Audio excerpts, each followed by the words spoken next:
आदाब नाजरीन, आप देख रहे हैं INN चैनल। मैं हूं शौकत अली सूफी।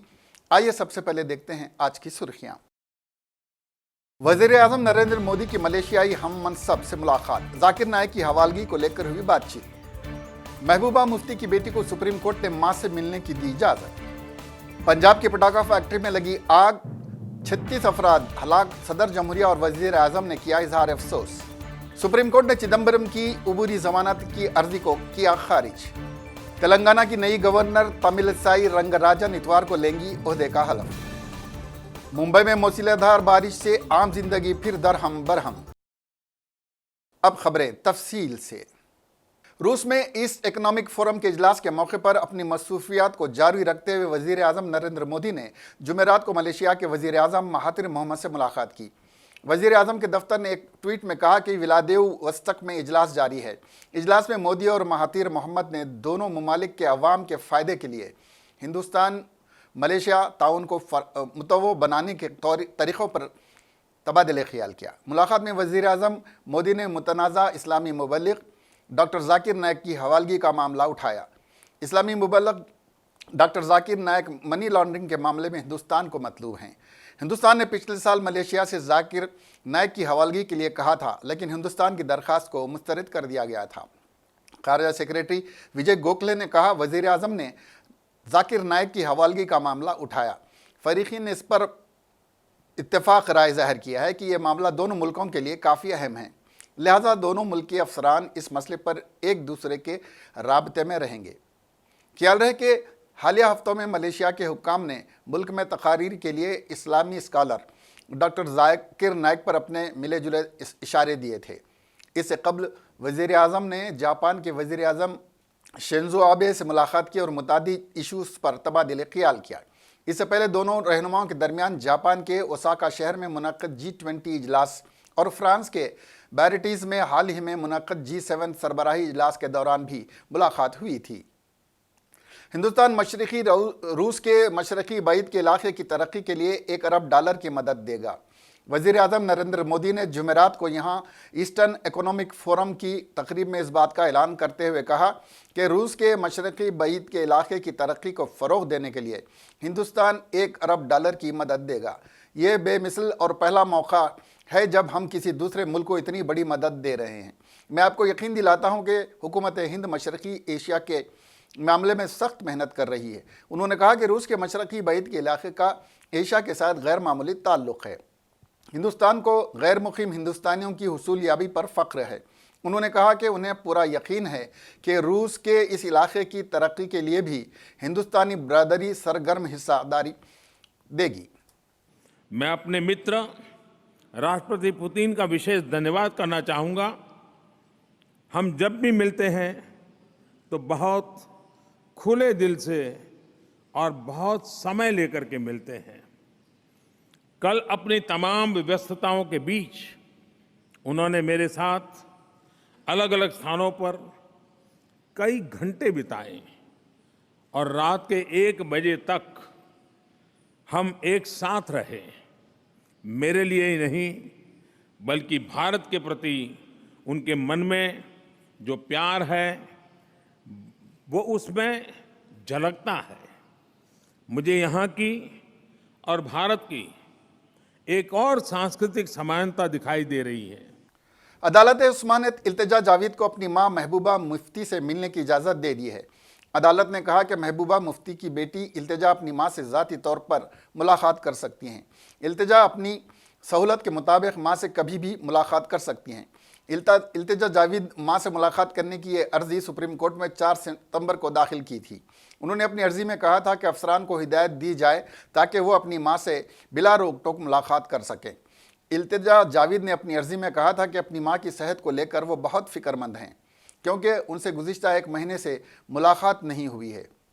इल्तिजा की अर्ज़ी को चीफ जस्टिस रंजन गोगोई और जस्टिस S.A. बोबड़े के साथ जस्टिस S.A. नज़ीर की बेंच के सामने फहरिस्त में पेश किया गया था। गौरतलब है कि जम्मू और कश्मीर से दफ़े 370 हटाने जाने के बाद महबूबा मुफ्ती और उमर अब्दुल्ला समेत वादी के कई लीडरों को गिरफ्तार कर लिया गया था। अभी तक किसी भी लीडर की रिहाई नहीं हुई है। इससे कबल महबूबा की बेटी इल्तिजा जावेद ने एक वॉइस मैसेज जारी किया था जिसमें उन्होंने कहा था कि मुझे भी हिरासत में लिया गया है और धमकी दी गई है कि अगर मैंने मीडिया से बात की तो अंजाम भुगतने होंगे।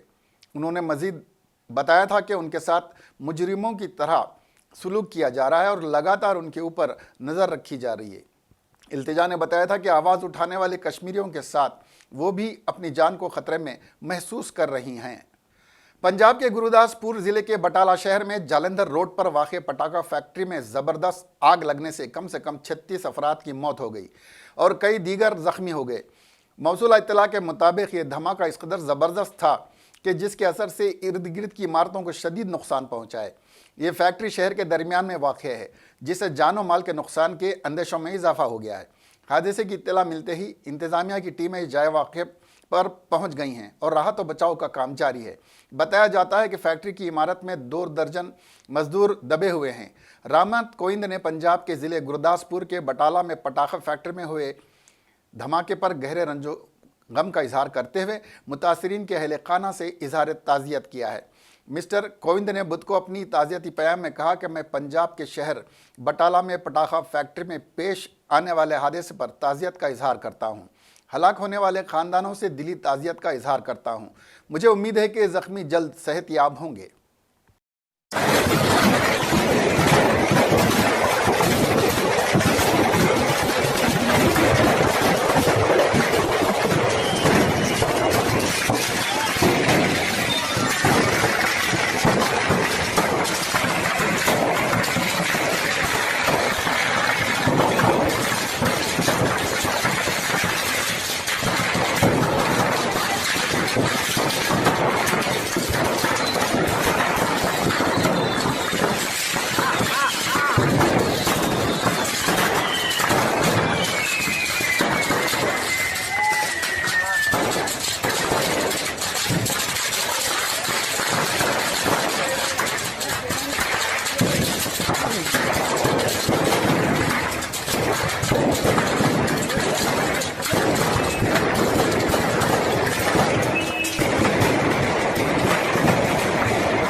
सदर जमहूरियत हिंद जनाब रामनाथ कोविंद ने असातिज़ा के कौमी दिन के मौके पर मुल्क भर के असातिज़ा को मुबारकबाद दी है।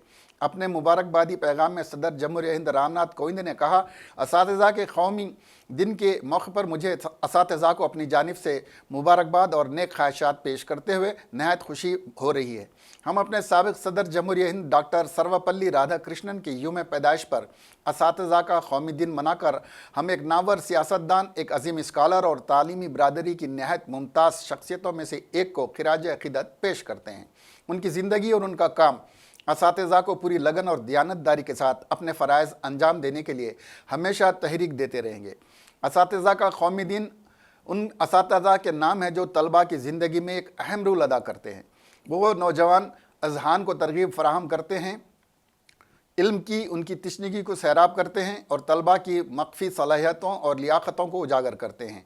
वज़ीर-ए-आज़म नरेंद्र मोदी ने टीचर्स डे के मौके पर तमाम असातिज़ा को मुबारकबाद दी है। मोदी रूस के दौरे पर हैं। उन्होंने टीचर्स डे के मौके पर ट्वीट किया, टीचर डे के मौके पर तमाम असातिज़ा को दिली मुबारकबाद। टीचर डे मुल्क के दूसरे सदर डॉक्टर सर्वपल्ली राधाकृष्णन की जयंती पर तालीम के मैदान में उनके शानदार ताउन के लिए हर साल 5 सितंबर को मनाया जाता है। डॉक्टर राधाकृष्णन की आज 131वीं यूम पैदाइश है। मिस्टर मोदी ने डॉक्टर राधाकृष्णन के ताउन को याद करते हुए इन्हें गैर मामूली उस्ताद और गुरु बताया। कांग्रेस के सीनियर लीडर और साबिक़ मरकज़ी वज़ीर पी चिदम्बरम को जुमेरात को इस वक्त ज़बरदस्त झटका लगा जब सुप्रीम कोर्ट ने INX मीडिया मनी लॉन्ड्रिंग मामले में उनकी अबूरी ज़मानत खारिज कर दी। मिस्टर चिदम्बरम पर यह मामला इन्फोर्समेंट डायरेक्टरेट ने दर्ज किया है। साबिक़ मरकज़ी वज़ीर ने 20 अगस्त को दिल्ली हाई कोर्ट में अपील दायर की थी, जिसे अदालत ने खारिज कर दिया था और इसके बाद उन्होंने सुप्रीम कोर्ट में फ़ैसले को चैलेंज किया था। जस्टिस आर भानुमति और जस्टिस ए बोपन्ना की बेंच ने मिस्टर चिदम्बरम की उबरी जमानत अर्जी खारिज करते हुए हुक्म में कहा है कि उबरी जमानत देने के लिए ये मुनासिब मामला नहीं है। बेंच ने कहा इस वक्त चिदम्बरम को उबरी जमानत देने से तहकीकी अमल मुतासिर हो सकता है। गैर कानूनी सरगर्मियों की रोकथाम से मुताल्लिक़ कानून 1967 में हालिया अमल में लाई गई हालिया तरमीम का सहारा लेते हुए मरकज़ी हुकूमत ने हस्ब-ए-ज़ैल अफराद को दहशत गर्द के तौर पर करार देने का फ़ैसला किया है और उनके नाम कानून के शेड्यूल 4 में शामिल किए गए हैं। दहशत गर्द करार दिए गए दहशत गर्दों की इस लिस्ट में जैश ए मोहम्मद के लीडर मौलाना Masood Azhar, Lashkar Taiba, Jaish e Mohammed leader Hafiz Saeed, international underworld don Dawood Ibrahim शामिल हैं। मज़कूरा सभी हिंदुस्तान में दहशत गर्दाना हमलों में मुलविस हैं और अक़वाम मुत्तहिदा के तहत इन्हें आलमी दहशत गर्दों के तौर पर नामजद किया गया है। इससे पहले जब दहशत गर्द तंजीमों पर पाबंदी लगाई गई थी तो ये अफराद आमतौर पर बदले हुए नामों से उससे वाबस्ता थे और मुसलसिल दहशत गर्दाना सरगर्मियाँ अंजाम दे रहे हैं। कश्मीर मसले पर तबसरा करते हुए साबिक़ मरकज़ी वज़ीर और साबिक़ चीफ मिनिस्टर गुलाम नबी आज़ाद ने कहा कि पिछले महीने की 5 तारीख को कश्मीर में अवाम पर पाबंदियां लगाई गई थीं। आज 31 दिन बाद भी यहाँ के लोग दुनिया से अलग थलग हो गए हैं। उनसे किसी तरह का राब्ता मुमकिन नहीं है। लोग अशियाए ज़रूरिया की कमी से भी परेशान हैं। इंटरनेट, फ़ोन और दीगर सहूलियात से महरूम हैं। दुनिया की तारीख़ में पहली बार ऐसा हुआ है कि वहाँ के लाखों लोगों को एतबार में लिए बगैर कानून बना दिया गया और उसे ज़बरदस्ती नाफिज कर दिया गया।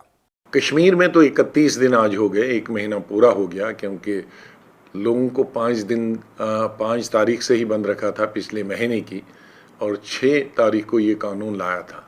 और शायद न सिर्फ भारत के इतिहास में बल्कि विश्व के इतिहास में, दुनिया के इतिहास में ये पहली दफ़ा हुआ होगा कि किसी राज्य के लिए कोई कानून बनाया गया हो और वहाँ के लोगों को 1 महीने से ज़्यादा बंदी बना के रखा गया हो।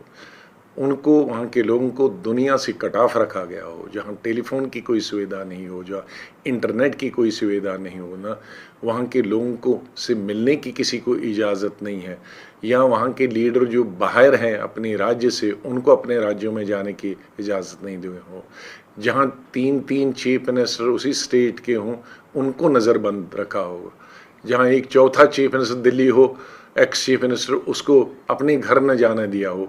ये शायद भारत के इतिहास में पहली दफ़ा होगा और शायद ये 1947 साल से पहले भी इस तरह की कोई घटना नहीं हुई है, जहाँ लोग बोल नहीं सकते हैं, सरकार के खिलाफ आवाज़ नहीं उठा सकते हैं, अपनी मर्ज़ी से चल फिर नहीं सकते, वो दुकान पे पास नहीं जा सकते, वो दूध लाने के लिए नहीं जा सकते, किसी से बात नहीं कर सकते, रिश्तेदारों से मिल नहीं सकते। ऐसा अंधा कानून हमने कभी नहीं देखा है, शायद दुनिया ने कभी नहीं देखा है, जिसको जम्मू कश्मीर में भारतीय जनता पार्टी ने लागू किया है और इससे बहुत नुकसान देश का। सुप्रीम कोर्ट ने जुमेरात को मार्क्सिस्ट कम्युनिस्ट पार्टी के रहनुमा मोहम्मद यूसुफ तारेगामी को all India institute of medical science में मुंतकिल करने का हुक्म दिया है। तारेगामी आर्टिकल 370 को गैर मौसर किए जाने के बाद से वादी कश्मीर में नज़रबंद हैं। उनकी गिरती सेहत के पेश नज़र अदालत उज़्मा ने कहा कि उनकी सेहत अव्वलीन तरजीह है। CPM के जनरल सेक्रेटरी सीताराम येचुरी की तरफ से तारेगामी की नज़रबंदी को चैलेंज करने वाली एक अर्जी दायर की गई थी। इस पर chief justice of India Ranjan Gogoi की सरबराही वाली बेंच ने मरकज़ी हुकूमत से पूछा है कि इस मामले पर उसका मौक़िफ़ क्या है। येचुरी की पैरवी करने वाले सीनियर एडवोकेट राजू रामचंद्रन ने अदालत को बताया कि श्रीनगर के अपने हालिया दौरे के दौरान येचुरी ने पाया कि तारेगामी की तहरीक पर पाबंदी आयद कर दी गई है और उनकी हिफाजती गाड़ियों को भी वापस ले लिया गया है। रामचंद्रन ने इस ताल्लुक़ से परवाना हाजिरी की अर्जी को आगे बढ़ाने पर जोर दिया है। हिंदुस्तानी मईशत के बारे में साबिक़ा वज़ीर आज़म डॉक्टर मनमोहन सिंह के बयान को लेकर इन्हें सराहा जा रहा है तो बीजेपी की हामी उन पर तनकीद कर रहे हैं। सरकारी ख़जाना लगभग खाली हो गया है। RBI से हुकूमत ने 1.76 लाख करोड़ रुपए भी हासिल कर लिए हैं। साल 2014 में नरेंद्र मोदी ने हुकूमत की बागडोर संभाली तो उस वक्त सोने की कीमत 28,000 रुपये फ़ी तोला थी, लेकिन यह अब बढ़कर 40,000 से मुतजाविज़ हो गई है। दूसरी जानिब 2014 में इंतखाबात से कबल मनमोहन सिंह दौरे हुकूमत में पेट्रोल की आलमी बाजार में कीमत $130 के आसपास फ़ी बैरल थी और हिंदुस्तान में उस वक्त पेट्रोल 73 था 76 रुपये फ़ी लीटर फ़रोख्त होता था।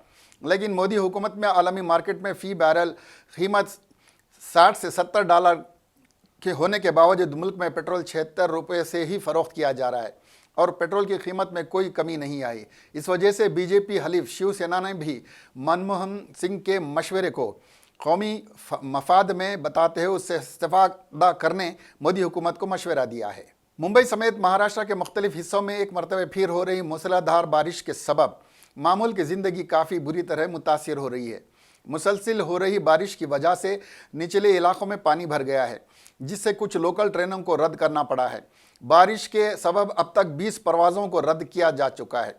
बारिश के सबब बिगड़े हालात के मद्देनज़र मुंबई, थाने, कोंकण समेत कई मकामात पर आज स्कूल कॉलेज बंद करने का ऐलान किया गया। मुंबई में तेज़ बारिश का अलर्ट देते हुए महकमे मौसमियात ने लोगों को कम बाहर निकलने की हिदायत दी है। मुंबई में मुसलसिल हो रही तेज़ बारिश के मद्देनज़र बीएमसी ने ज़्यादातर स्कूलों और कॉलेजों को आज बंद करने का हुक्म जारी कर दिया है। मुसलसिल हो रही मूसलाधार बारिश के सबब मीठी नदी खतरे के निशान को पार कर गई है। एहतियात के तौर पर बीएमसी ने मीठी नदी के आसपास के इलाकों को खाली करा दिया है और मुकामी लोगों को महफूज मुकाम पर पहुंचाया गया है। बारिश की वजह से मुंबई और पूरे साहिली कोंकण इलाके और कई दीगर इलाकों में पानी के जमा होने की शिकायत भी मिल रही हैं। महकमे मौसमियात के मुताबिक मुंबई में औसतन 15 सेंटीमीटर की बारिश दर्ज की गई है, जबकि थाने और पालघर में तकरीबन 18 सेंटीमीटर और बारिश रिकॉर्ड की गई है। हिंदुस्तानी महकमे मौसमियात ने अगले 24 घंटों में मुंबई और उसके आसपास के इलाकों में तेज़ बारिश का अंदेशा जाहिर किया है और रेड अलर्ट भी जारी किया है। नया मोटर व्हीकल एक्ट नाफिज हो गया है और नकल हरकत के जवाबित के खिलाफ वर्जी करने पर भारी जुर्माने आयत होने के बाद से मुल्क में हलचल मची हुई है और सोशल मीडिया पर भी इस हवाले से बहस व मुबाहिसे हो रहे हैं। इसी दरमियान मरकजी ट्रांसपोर्ट के वजीर नितिन गडकरी ने इस पर पहली मरतबे रद्द अमल का इजहार करते हुए नए मोटर व्हीकल एक्ट और इसके जवाबित का दिफा किया है। नितिन गडकरी ने कहा कि अगर ट्रैफिक कवानीन पर अमल ना करने की वजह से कोई हादसा होता है तो फिर इसकी जिम्मेदारी कौन लेगा। उन्होंने कहा कि सभी को कवानीन का एहतराम करना चाहिए और क़ानून का ये खौफ बरकरार रहना चाहिए। वाज़ेह है कि 1 सितंबर से नए जवाबित के नाफिज होने के बाद मुल्क में मुतादिद ऐसे मामलात मंजर आम पर आए हैं जहां ट्रांसपोर्ट कवानीन की खिलाफ वर्जी करने की पादाश में हज़ारों रुपए के चालान काटे गए हैं। नितिन गडकरी ने कहा कि इस तरह जुर्माने की रकम बढ़ाना की हुकूमत की ख्वाहिश नहीं थी। हम ये बात इसलिए कर रहे हैं कि ऐसा वक्त आना चाहिए जब इस तरह का जुर्माना आयद ही ना करना पड़े और हर कोई जवाबित पर अमल पैरा नजर आए। गौरतलब है कि मोदी हुकूमत की तरफ से नाफिजुल अमल नए मोटर व्हीकल एक्ट की मुल्क भर में मुखालिफत की जा रही है। ट्रांसपोर्ट यूनियन, टैक्सी यूनियन समेत दीगर तंजीमें और आम लोग भी इसके खिलाफ आवाज़ उठा रहे हैं। एक्ट के खिलाफ 9 सितंबर को कौमी राजधानी दिल्ली में चक्का जाम का भी ऐलान किया गया है। ताहम हुकूमत की तरफ से नए ट्रांसपोर्ट कवानीन में किसी तरह की छूट देने का कोई इशारा नहीं आया है। दिल्ली असम्बली इंतखाबात की तारीख के ऐलान में भी वक्त है, लेकिन दिल्ली में बरसर इख्तिदार जमात आम आदमी पार्टी ने अपनी इंतखाबी तैयारियां शुरू कर दी हैं।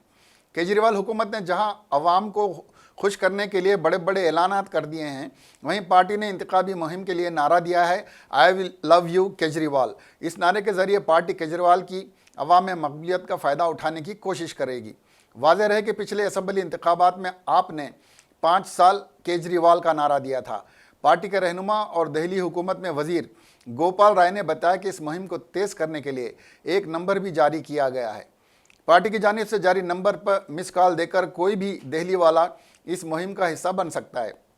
गोपाल राय ने मजीद कहा कि auto driver I love you Kejriwal का स्टिकर अपने ऑटो पर लगाकर चल रहे हैं और आम लोगों में इस मुहिम का बहुत मुस्बित असर नजर आ रहा है। दिल्ली के अंदर आगामी विधानसभा चुनाव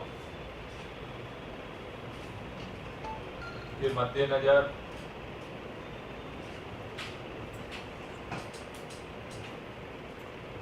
जनता के बीच में सीधी बातचीत के लिए आम आदमी पार्टी की तरफ से 1 सितंबर से जनसंवाद यात्रा शुरू की गई है।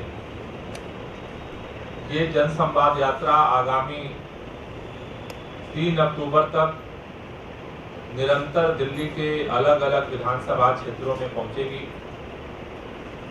जहां पर जनता के साथ सीधा संवाद किया जा रहा है। आमतौर पर अब तक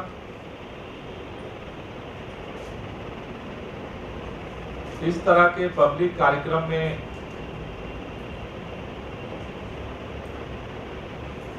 सभाओं के माध्यम से लीडर्स अपनी बात रखते रहे, लेकिन ओपन प्लेटफॉर्म पे जन संवाद के माध्यम से वर्तमान राजनीतिक हालात के साथ साथ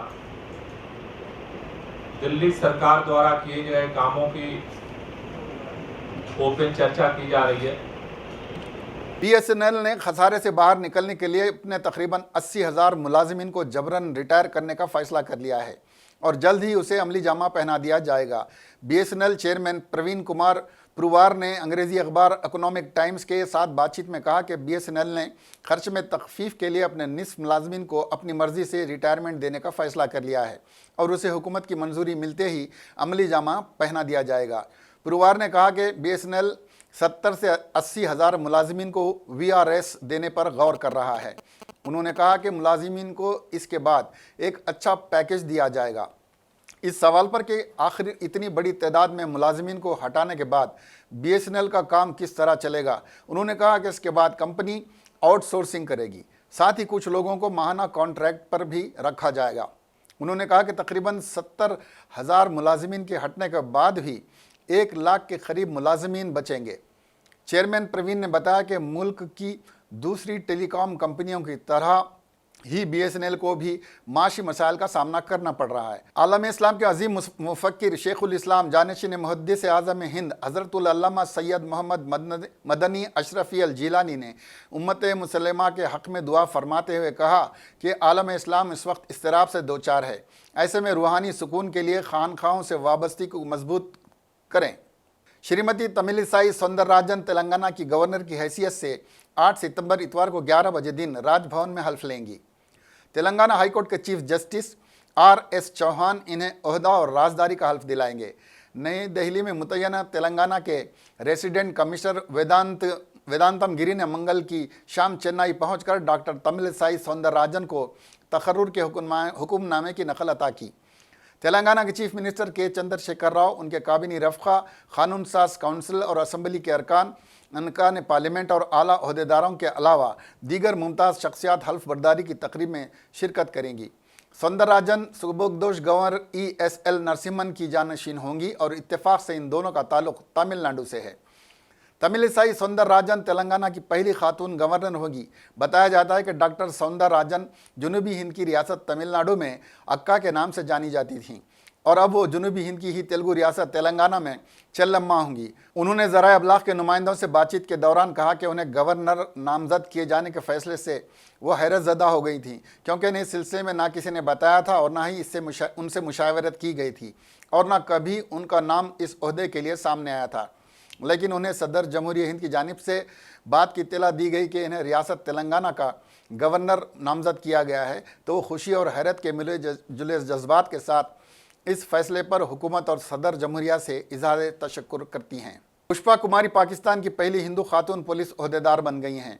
मीडिया रिपोर्ट्स के मुताबिक सिंध पब्लिक सर्विस कमीशन की जानिब से महकमे पुलिस में मुख्तलिफ जायदादों के लिए तकर्रुरात इम्तिहान मुनक़्क़िद हुए थे, जिसके नतायज में पुष्पा कुमारी कामयाब उम्मीदवारों में शामिल थीं। इस इम्तिहान में कामयाबी के बाद वो सिंध पुलिस में असिस्टेंट सब इंस्पेक्टर के ओहदे पर भर्ती हो गई हैं। सूबे सिंध के इलाके सामारू की रहने वाली पुष्पा कुमारी ने कराची के डाउ मेडिकल कॉलेज से क्रिटिकल केयर ICC में ग्रेजुएशन किया है। बताया जाता है कि पाकिस्तान में हिंदू अक़लियती तबके के ज़ुमरे में आते हैं। सरकारी आदाद व शुमार के मुताबिक पाकिस्तान में 75 लाख हिंदू रहते हैं। सदर Telangana mobile distributors association Majid bin Abid ने वज़ीर आला के चंद्रशेखर राव से मुतालबा किया कि मोबाइल पर आयद किए जाने वाले 9.5% वैट टैक्स से दस्तबरदारी इख्तियार करे। माजिद बिन आबिद ने कहा कि मुत्तहदा आंध्र प्रदेश में 5% टैक्स आयद किया गया था, जिसको हमने अदा कर दिया। अब कमर्शियल ओहदेदार 14% टैक्स बताते हुए 3 साल में मजीद 9.5% नोट जारी किए हैं। अगर हम अपनी सारी जायदाद भी फ़रोग कर दें तब भी हम साबिक़ा टैक्स को अदा करने के मौक़ूफ़ में नहीं हैं। मेरा नाम माजिद बिन आबिद है। मैं हैदराबाद और तेलंगाना मोबाइल रिटेलर एसोसिएशन का मैं प्रेसिडेंट हूँ। आज हम लोग धरना चौक पे डिस्ट्रीब्यूटर्स और हमारे मोबाइल रिटेलर्स के लोग यहाँ पर साइलेंट प्रोटेस्ट के लिए हम लोग आए हुए हैं। ये गवर्नमेंट के लिए हम जो है एक रिक्वेस्ट के लिए हम लोग यहाँ पर आए हैं। क्यों बोलते ये 3 साल पुराना जो वैट का जो इशू है, जो 5% का जो वैट था, उसमें आज हम लोगों को तकरीबन रिटेलर्स को जो है गवर्नमेंट जो है नोटिस इशू कर रहे हैं कि 5% वैट नहीं है, 14.5% के हिसाब से आप लोग वैट बनना है। उस वजह से हम लोग यहाँ पर जमा हुए हैं। तो गवर्नमेंट से हम लोग यही एक रिक्वेस्ट कर रहे हैं कि ये जो इनपुट हमको जो 5% जब वैट आया था तो हम लोग बेचे भी 5%, तो बाकी के जो 9.5% है हम लोग कहाँ से ला के देंगे। इसमें तकरीबन छोटे रिटेलर्स है, आपको भी मालूम है आज के दौर में जो है मोबाइल का कारोबार जो है बहुत कम मार्जिन पर चलता है। तो गवर्नमेंट जो हमसे 9.5% जो डिमांड कर रही है, अगर वो 9.5% अगर हम देना हम शुरू करें तो हमारी दुकान जितने भी है घरदार भी जो है बेचकर वो पैसे और जो है वो डिमांड नोटिस के हम लोग फिलफिल नहीं कर सकते। हम इस वास्ते हमारी गवर्नमेंट से हमारी एक ही रिक्वेस्ट है कि जितने भी नोटिस इश्यू कर रहे हैं ये पुराने बकाए के उसको वापस ले। शुक्रिया जी सर। गवर्नमेंट से हमारी यही डिमांड है कि जो 3 साल पुराना जो वैट हम लोग 5% में जो बेच चुके हैं, जो 5% जब हमारा इनपुट 5% आया तो हम लोग बेचे भी तो 5% ही लेके ना, कस्टमर से तो हम लोग तो 14.5% तो नहीं लिए। लेकिन आज हमको हुकूमत बोलती है कि 14.5% से आप लोग वैट बनो, तो हम कहाँ से बनेंगे। हम यही गुजारिश कर रहे हैं गवर्नमेंट से कि जो 14.5% के हिसाब से आप लोग जो वैट बनो बोल रहे, जो पुराना जब आंध्रा जब मिलके था, अब तो तेलंगाना अलग हो गया, जब यूनाइटेड आंध्रा था ये जब की बात है, अब तेलंगाना अलग हुए बाद केसीआर साहब हमारी मदद करना आगे आके, हम ये रिक्वेस्ट कर रहे हैं। सदर तेलंगाना यूथ कांग्रेस अनिल कुमार यादव ने इल्ज़ाम आयद किया कि बीजेपी कांग्रेस के कायदीन पर खौफ तारी करने के लिए ईडी का इस्तेमाल कर रही है और हिरासत कर रही ताकि अपोजिशन हुकूमत के खिलाफ आवाज़ ना उठा सके। गांधी भवन में नरेंद्र मोदी के पुतले को नज़र आतिश करने के बाद उन्होंने मीडिया से बात करते हुए कहा कि चिदम्बरम या फिर कर्नाटक के शिव कुमार बीजेपी के नापाक साजिशों से बाइज्जत बरी होंगे। आज पूरे हिंदुस्तान के हालात अगर हम देखेंगे, खासकर जब से बीजेपी पार्टी हुकूमत में आई है, उनका लक्ष्य असली मुद्दे को छोड़कर कांग्रेस पार्टी के जो हमारे वरिष्ठ नेता है, चाहे वो चिदम्बरम जी हो, चाहे डी के शिव कुमार जी हो, उन जैसे बड़े नेताओं के ऊपर आज बीजेपी की हुकूमत होना बोल के ज़बरदस्ती करके ईडी को बीच में रख के किस तरह के हालात पूरे हिंदुस्तान में माहौल फैलाने की कोशिश कर रहे हैं, हम सब जानते हैं। लेकिन आज बीजेपी और मोदी के हुकूमत को हम एक बात बताना चाहते हैं, आप जिस तरह से ज़बरदस्ती जोर करके हमारे कांग्रेस के नेताओं के ऊपर आरोप लगाने की कोशिश कर रहे हैं, उसमें कोई फ़ायदा नहीं है। आपका फ़ायदा इसी में है, लोग आपको मेजॉरिटी दिया है कि हिंदुस्तान के हालात को सुधारने के लिए आपको मेजॉरिटी दिया है। लेकिन आज उन सब बातों को बाजू रख के सिर्फ केवल कांग्रेस पार्टी के कार्यकर्ताओं के ऊपर, कांग्रेस पार्टी के नेताओं के ऊपर आप सीबीआई राइड कराने के ऊपर बिजी है। आज हिंदुस्तान के बेरोजगारी किस तरफ जा रही है हमारे को सोचना है। आज हिंदुस्तान का जो इकोनॉमिक सिस्टम है किस तरफ जा रहा है हमारे को ध्यान देना है। उन सब बातों को छुपाने के लिए आप केवल कांग्रेस पार्टी के लीडरशिप के ऊपर सीबीआई के राइड करा रहे हैं। आप कितने भी राइड कराओ, चाहे कुछ तरह के भी हालात बनाने की कोशिश करो, हमारा कांग्रेस पार्टी के नायक जो लीडर्स है वो हमेशा सच्चे थे, सच्चे रहेंगे। और उसी विश्वास के साथ डी के शिव कुमार साहब ने भी बात बताया है कि कोई भी चिंता करने की जरूरत नहीं है, मैं कोई गलती नहीं किया हूँ और मैं क्लीन चिट के साथ बाहर आऊँगा करके डी के शिव कुमार साहब भी बताया। आज यूथ कांग्रेस के तरफ से, कांग्रेस पार्टी के तरफ से हम हालात को मरते नजर रखते हुए हम पूरा मोदी के हुकूमत को हम चेतावनी दे रहे हैं कि इस तरह के हालात, खौफ के हालात अब मत फैलाइए, वरना और नतीजे बहुत बुरे हो जाएंगे। बहुत बहुत धन्यवाद। बीजेपी तेलंगाना के जनरल सेक्रेटरी परमिंदर रेड्डी ने टीआरएस हुकूमत पर तनकीद करते हुए कहा कि टीआरएस हुकूमत रियासत के किसानों में यूरिया ठीक से सप्लाई नहीं कर रही है, जिसकी वजह से किसानों को मुश्किलात पेश आ रही हैं। सिद्दीपेट के किसान ने यूरिया की अदम सरबराही के सबब जान दे दी। उन्होंने इस किसान के अरकान ख़ानदान को रियासती हुकूमत से मदद फराहम करने का मुतालबा किया। बारे में स्टेट गवर्नमेंट बहुत गलत बात बोल रहे। सिद्दीपेट डिस्ट्रिक्ट दुब्बाका कॉन्स्टिट्यूंसी अच्युतापल्ली में एक किसान एल्लैया जी वो मर गया। इसके कारण पूरा रेस्पॉन्सिबिलिटी स्टेट गवर्नमेंट लेना है, उनको फैमिली को सहायता करना है, हेल्प करना है। इसके रिस्पॉन्सिबिलिटी पूरा स्टेट गवर्नमेंट लेना है, क्योंकि यूरिया जितना चाहे तो उतना तेलंगाना सरकार को सप्लाई किए सेंट्रल गवर्नमेंट।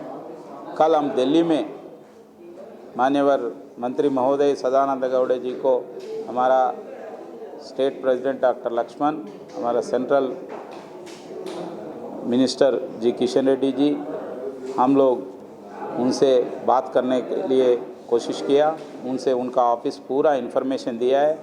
जितना इंडेंट दिए तो उतने के ऊपर यूरिया सप्लाई किया, मगर यहाँ का ऑफिसर्स, यहाँ का सरकार, यहाँ का एग्रीकल्चर मिनिस्टर उन्होंने नींद में है। उन लोग समय पर ये पूछने के लिए मगर वो लेने के लिए तैयार नहीं था, इसीलिए किसान को बहुत दिक्कत हो रहे।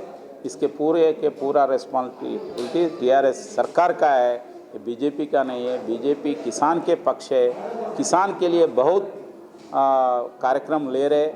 किसान का उनका दाम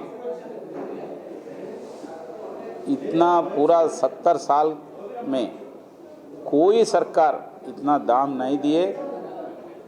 ये उनका क्रॉप के लिए केंद्रीय सरकार दिया था और इसको पानी दे रहे और साहिल हेल्थ कार्ड दे रहे और ई नाम मार्केटिंग सिस्टम लगाया था और मनरेगा को भी ये एग्रीकल्चर को संधान करने के लिए कोशिश किया।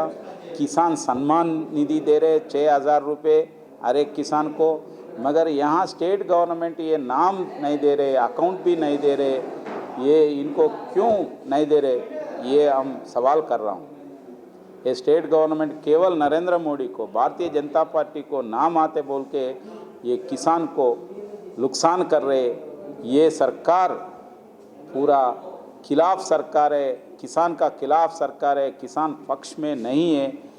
ये रैतु बंधु के 5,000 रुपये देता बोला, अभी तक बहुत किसानों के नहीं दिए और 1 लाख रुपए तक ये कर्जा माफ़ करने के लिए बताया था, मगर अभी तक ये इसके बारे में भी नहीं बात कर रहे। क्यों ऐसे बोल दिया, क्यों नहीं कर रहे, ये सवाल भारतीय जनता पार्टी पूछ रही। केवल चुनाव के लिए बात कर रहे हैं क्या?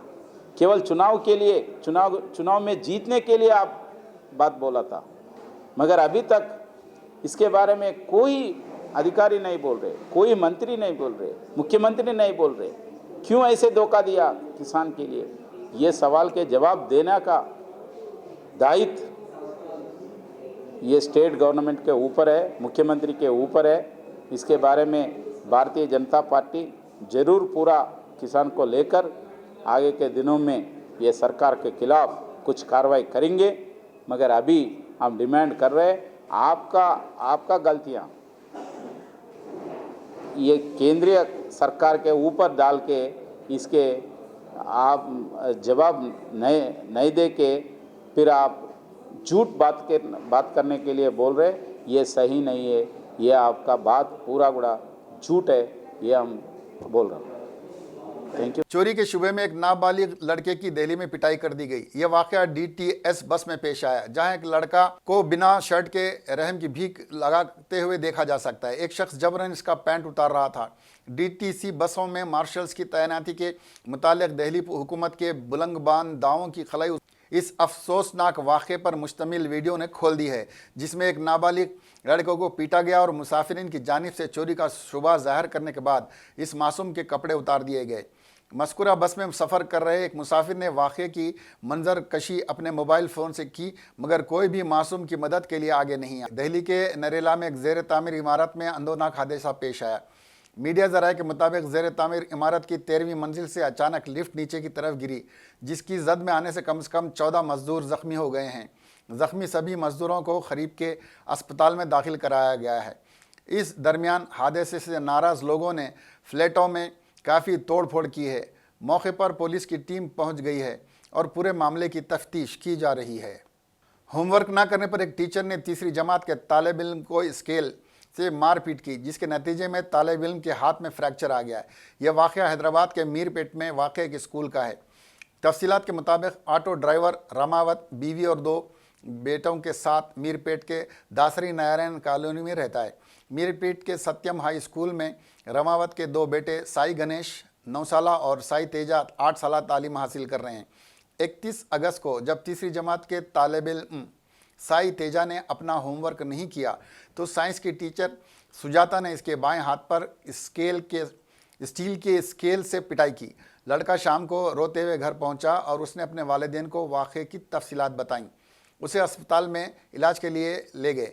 एक्सरे लेने पर हाथ और उंगलियों में फ्रैक्चर पाए गए। वालिदी ने मीरपेट पुलिस स्टेशन में टीचर के खिलाफ शिकायत की। मुकदमा दर्ज कर लिया गया है और तफ्तीश का आगाज़ कर दिया गया है। रियासत आंध्र प्रदेश के ज़िले गुंटूर में 75 साल खातून ने जुड़वां लड़कियों को जन्म दिया। मशरक़ी गोदावरी के नीलाप्रीतिपुरी से ताल्लुक़ रखने वाले रामा राजा राव और मंगेम्मा की शादी 1962 में हुई थी। तब से जोड़ा लावलद था। वो गुंटूर के अहलिया अस्पताल से रुजू हुए। NEVF के तरीक़ेकार के ज़रिए खातून हामिला हुई और आज खातून ने ऑपरेशन के ज़रिए जुड़वां बच्चों को जन्म दिया। माँ और बच्चे सेहतमंद बताए गए हैं। कबल अज़ी राजस्थान से ताल्लुक़ रखने वाली 72 साल खातून ने इस तरीक़ेकार से बच्चे को जन्म दिया था। 75 साल की उम्र में इस तरीक़ेकार से बच्चों को जन्म देने वाली मंगेम्मा पहली खातून हैं।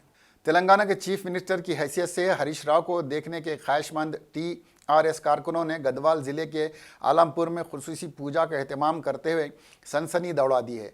ऐसे वक्त जबकि KCR ने अपनी दूसरी मियाद में हरीश राव को काबीना में शामिल नहीं किया और साबिक़ वज़ीर आबपाशी ने खुद को अपने इंतखाबी हल्के सिद्दीपेट तक महदूद कर दिया है, सरकारी इजलासों में उनकी अदम मौजूदगी साफ तौर पर महसूस की जा रही है।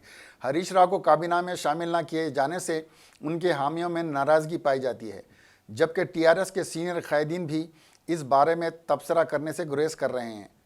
आलमपुर में हरीश राव को चीफ मिनिस्टर बनाने की प्रार्थना के साथ श्री जोगोलंबा मंदिर में खुसूसी पूजा का एहतमाम किया गया है। बांग्लादेश और अफ़गानिस्तान के दरमियान वाहिद टेस्ट मैच शुरू हो चुका है और इस मैच के आगाज़ के साथ ही अफ़गानिस्तान के कप्तान राशिद खान ने एक आलमी रिकॉर्ड कायम कर दिया है। राशिद खान ने बतौर कप्तान अपने पहले ही टेस्ट में मंसूर अली खान पटौडी जैसे मारूफ खिलाड़ी की रिकॉर्ड को पीछे कर छोड़ दिया है। दरअसल राशिद खान क्रिकेट की तारीख में सबसे कम उम्र टेस्ट क्रिकेट की कप्तानी संभालने वाले खिलाड़ी बन गए हैं। राशिद खान की उम्र इस वक्त 20 साल 350 दिन है, जबकि गुज़िश्ता रिकॉर्ड जिम्बाब्वे के क्रिकेटर टेटेंडा ताइबो के नाम दर्ज था। ताइबो ने 20 साल और 358 दिन की उम्र में जिम्बाब्वे की कप्तानी में पहला टेस्ट मैच खेला था। इससे कबल हिंदुस्तान के साबिक़ कप्तान मंसूर अली खान पटौडी के नाम ये रिकॉर्ड काफ़ी सालों तक रहा। पटौडी ने 21 साल और 77 दिन की उम्र में हिंदुस्तानी टीम की जानिब से टेस्ट क्रिकेट में कप्तानी की थी। आखिर में सुर्खियाँ एक बार फिर। वज़ीर-ए-आज़म नरेंद्र मोदी की मलेशियाई हम मनसब से मुलाकात, जाकिर नाइक की हवालगी को लेकर हुई बातचीत। महबूबा मुफ्ती की बेटी को सुप्रीम कोर्ट ने मां से मिलने की दी इजाजत। पंजाब की पटाखा फैक्ट्री में लगी आग, 36 अफराद हलाक, सदर जमहूरिया और वज़ीर-ए-आज़म ने किया इजहार अफसोस। सुप्रीम कोर्ट ने चिदम्बरम की उबूरी जमानत की अर्जी को किया खारिज। तेलंगाना की नई गवर्नर तमिलिसाई रंगराजन इतवार को लेंगी ओहदे का हलफ। मुंबई में मूसलाधार बारिश से आम जिंदगी फिर दरहम बरहम। इसके साथ ही आज का खबरनामा खत्म हुआ। अब हमें दीजिए इजाजत। खुदा हाफिज।